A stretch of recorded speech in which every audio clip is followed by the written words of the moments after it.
The Simpsons has introduced hundreds of characters over nearly 4 decades. Some became recurring fixtures of Springfield. Others made a huge impact in just 1 or 2 appearances before vanishing. The script says I'm supposed to bonk you with this. I wouldn't. Right on. Today we're looking at 10 forgotten Simpsons characters that were secretly brilliant. Little Mo Sizzlack? Why does everybody call me that? Bunch of snot-faced puke bags. These characters had strong stories, memorable personalities, and easily could have become recurring characters. Just fill out a few medical insurance forms creatively. Charge that demoxynil stuff to the company. But it's $1,000. In Simpson and Delilah, Homer commits insurance fraud to afford demoxynil, a miracle hair growth formula. I have hair. I have hair! Waking up with a full head of hair, he earns an executive promotion. Attention, Homer Simpson. You have been promoted. You are now an executive. He hires a brilliant assistant, Karl, one of the most emotionally grounded one-off characters in the show's history. Shout it! I am nature's greatest miracle! I'll need 3 weeks vacation and moving expenses. You got it, buddy! Karl represents a side of Springfield we rarely see. Someone who believes in Homer before Homer even believes in himself. Just a big fool. Oh, no, you're not. How do you know? Because my mother taught me never to kiss a fool. Carl. He's never seen again despite becoming important to Homer. Bart, Lisa, time for church. Milhouse, time for church. Shlomo, time for your violin lesson. In Bart's Girlfriend, Bart falls for Reverend Lovejoy's seemingly angelic daughter, Jessica. I don't think God's words have ever sounded so plausible. Thanks, Art. I have to go over here now.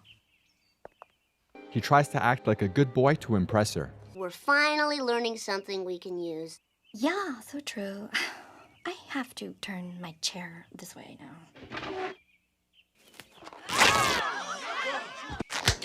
You just fell for our sting and won yourself 3 months detention. Want to have dinner at my house tonight? Bart soon discovers she's actually an adrenaline junkie troublemaker who is far more rebellious than he is. You're bad, Bart Simpson. No, I'm not. I'm really... Yes, you are. You're bad, and I like it.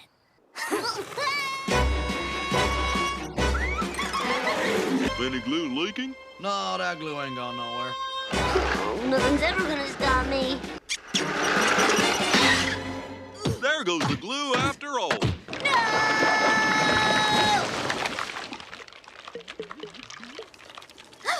Fun, huh? Jessica was the perfect foil for Bart, and it's easy to imagine her becoming a recurring character if she hadn't been conceived as a one-off guest star role. I'd always thought Jessica was so sweet. She's like a Milk Dudley's. Sweet on the outside, poison on the inside. What made Jessica work so well is that she wasn't Bart's opposite. She was Bart with fewer limits and a better disguise. You're turning me into a criminal when all I want to be is a petty thug. Meryl Streep gave one of The Simpsons' all-time greatest guest performances. You get swept up in the character of Jessica Lovejoy and quickly forget you're listening to Meryl Streep. I learned that I can make men do whatever I want. Well, don't you see, Jessica? Then you really haven't learned. Would you finish scrubbing these steps for me? Will I? Good night, room. Good night, moon. Good night, cow jumping over the moon. In Insane Clown Poppy, the Simpsons attend a book fair where Krusty meets Sophie. I'm your daughter. What? I finally found my daddy. Sophie reveals she's his daughter from a Gulf War fling and is voiced by guest star Drew Barrymore, who gave a great performance in the episode. All Mom ever said was my father was some pathetic clown. So I typed pathetic clown into a search engine, and your name popped right up. The episode brings out a more human side of Krusty. By the end, Krusty goes from deadbeat dad to loving parent. I lost your violin in a poker game. Mom was right. I was better off not knowing you. It was a sweet story and one of the best episodes of The Simpsons. Sophie gave Krusty something he rarely has in the series: genuine emotional stakes. You got it back! Thanks, Dad. Yet surprisingly, she never became a recurring character, joining a long list of memorable Simpsons characters who disappeared after a single story. Children, scooch closer. Don't make me tell you again about the scooching. You and the red, chop chop. These characters left a lasting impact on the show despite appearing only briefly. Don't have a heart attack, old dude. Don't you tell me what do you young whippersnapper. In Oh Brother, Where Art Thou?, Grandpa has a heart attack and reveals that Homer has a wealthy half-brother named Herbert Powell, voiced by the legendary Danny DeVito. A long-lost half-brother, how Dickensian. So, any idea where this bastard lives? Bart! Well, his parents aren't married, are they? It's a correct word, isn't it? I guess he's got us there. I'm your baby brother, Homer. Hello? Hello? Hello? Stupid phone! Hey, knock it off. I'm here. We're just silent because of the emotion involved. Oh, sorry.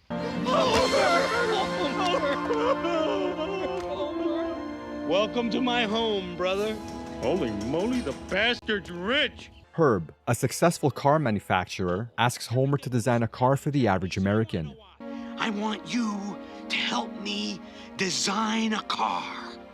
A car for all the Homer Simpsons out there. And I want to pay you $200,000 a year. And I want to let you. Presenting the car designed for the average man. The Homer. The result is a disaster that bankrupts Herb. I'm ruined! And leaves one of the show's most important family stories on a surprisingly tragic note. As far as I'm concerned, I have no brother. Well, maybe he just said that to make conversation. His life was an unbridled success until he found out he was a Simpson. Forgot there was a physical today, huh? Yeah. Hey, Homer, can I borrow your underwear? Nah. Sir, I'm afraid Homer Simpson is sterile. Who? One of your cabbage heads from Sector 7G. Take a look at this sperm sample from his recent physical.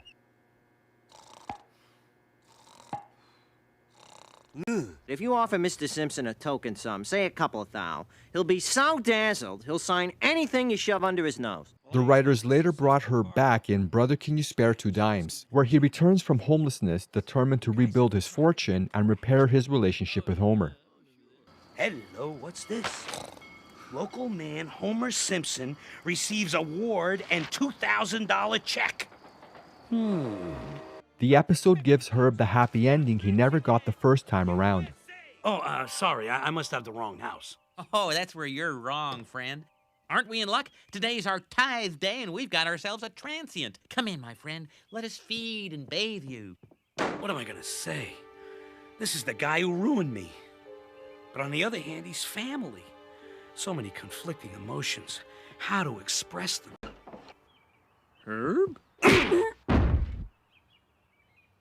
It's a baby translator. Oh, that's a very clever idea. All I need is a couple of $1,000 to build a prototype. Dad, you know some shyster's gonna bilk you out of your money. It may as well be your brother.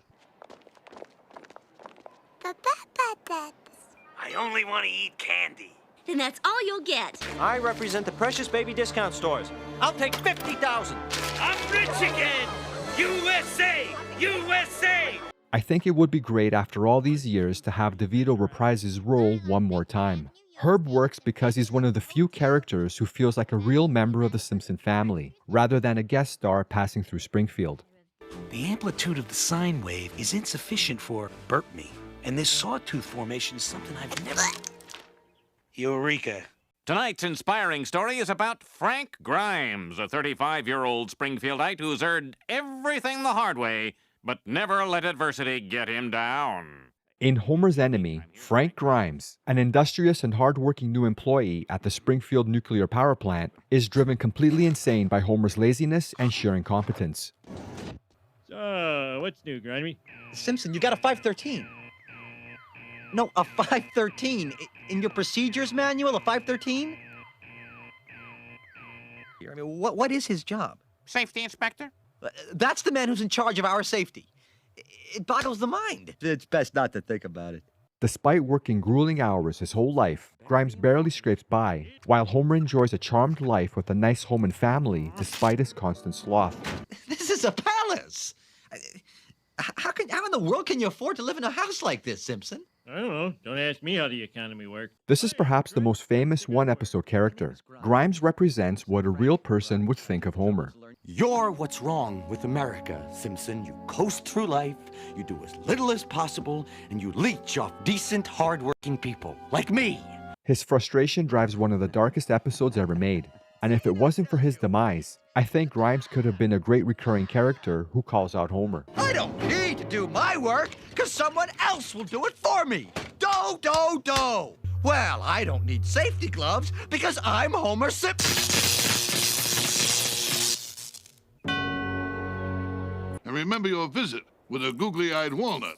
In Burns, Baby Burns, Mr. Burns discovers he has a long-lost illegitimate son named Larry, who is a loud, uncouth slob and voiced by the late great comedian Rodney Dangerfield. It's true. He is my son. Hey, now you're talking. Good God. While Mr. Burns is initially excited, he quickly tires of his son's behavior. You must meet our daughter, the debutante. She came out last spring. Whoa, put her back in. She's not done yet. Larry bonds with Homer over their shared love of drinking, leading Homer to orchestrate a fake kidnapping to force Mr. Burns' affection.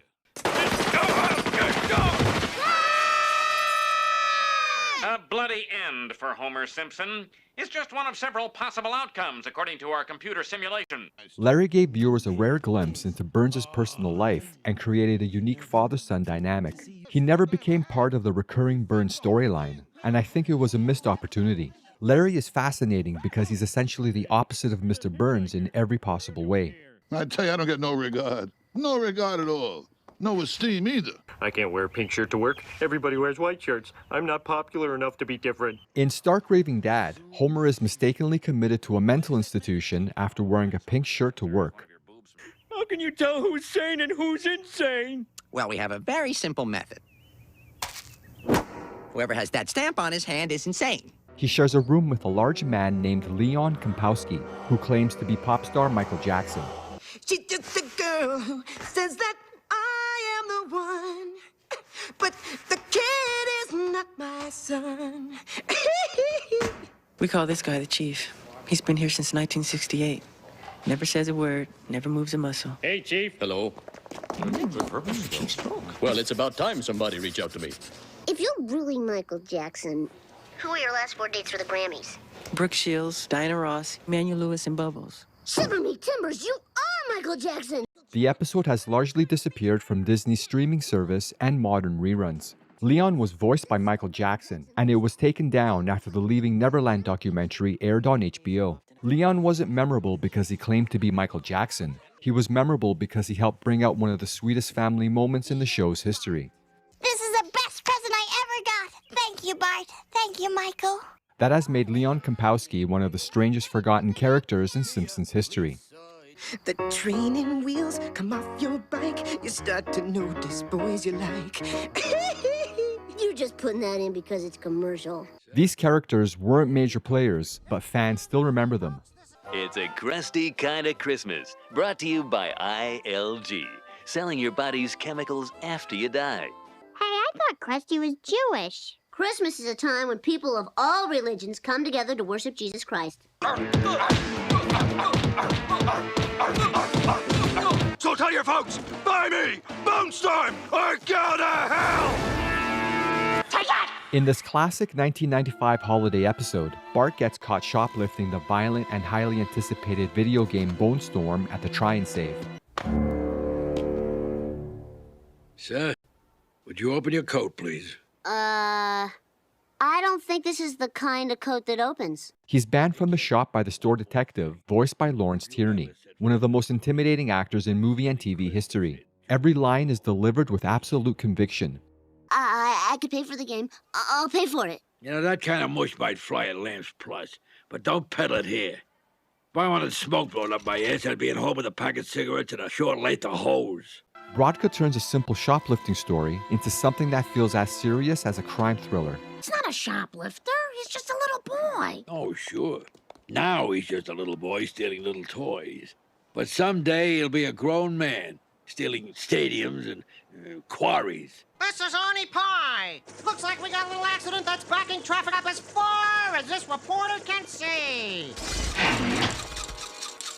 Arnie Pye is Springfield's helicopter traffic reporter. Arnie in the Sky became one of the show's funniest recurring news segments, proof that even background characters can become fan favorites. This is Arnie Pye with Arnie in the Sky. We've got big problems on the Springfield Memorial Bridge, people. Traffic going way back in both directions. And look out at the corner of 14th and Elm, because I just dropped my bagel. Route 401 is going around and around and around and around and around. And look out at the corner of 12th and Main, because I'm going to be sick. Whoop. Whether he was covering traffic, disasters, or yet another Springfield catastrophe, Arnie always seemed one step away from completely losing his patience. I don't know why I can't. With all the layoffs, they got me, the traffic guy, on the science beat. I just found out how a helicopter flies. It's terrifying. I'm with Professor John Frink, director of the CDC, the Center for Disgusting Caterpillars. Professor, what reassurances can you give the deeply nauseated public? Well, exactly none. With the bridge gone and the airport unfortunately on the other side of the bridge, a number of citizens are attempting to jump the gorge with their cars. It's a silent testament to the never give up and never think things out spirit of our citizens. Arnie works because he's one of the few Springfield residents who seems just as frustrated with the town as the audience sometimes is. Everything's snowed in. All I can see is white. Arnie, please, the ski conditions. Mayday, mayday. I think I'm flying into a mountain. Tell my wife I love... That's great, Arnie. Did you hear that, Bart? Maybe it was just the cat. No, she's sleeping with me.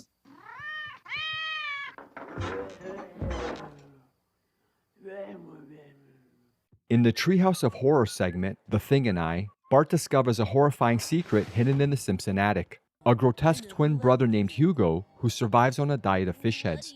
One of them was pure evil.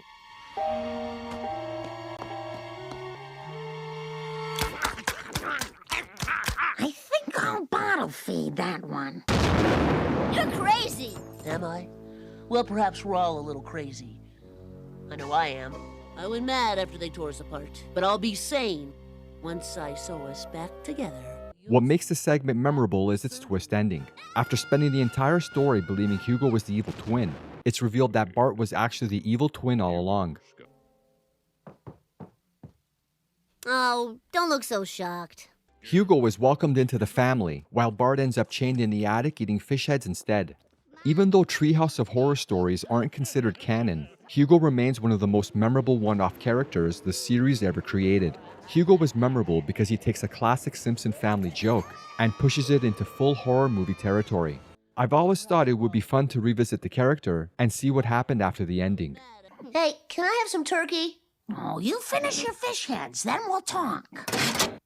The Simpsons has never had a shortage of great characters. In fact, the show's biggest problem might be that it created too many memorable ones. Because for every Homer, Burns, or Flanders, there are characters like Karl, Frank Grimes, and Arnie Pye, who appeared only briefly, yet left an impact that fans still remember decades later. The worst episode ever. Rest assured that I was on the internet within minutes, registering my disgust throughout the world.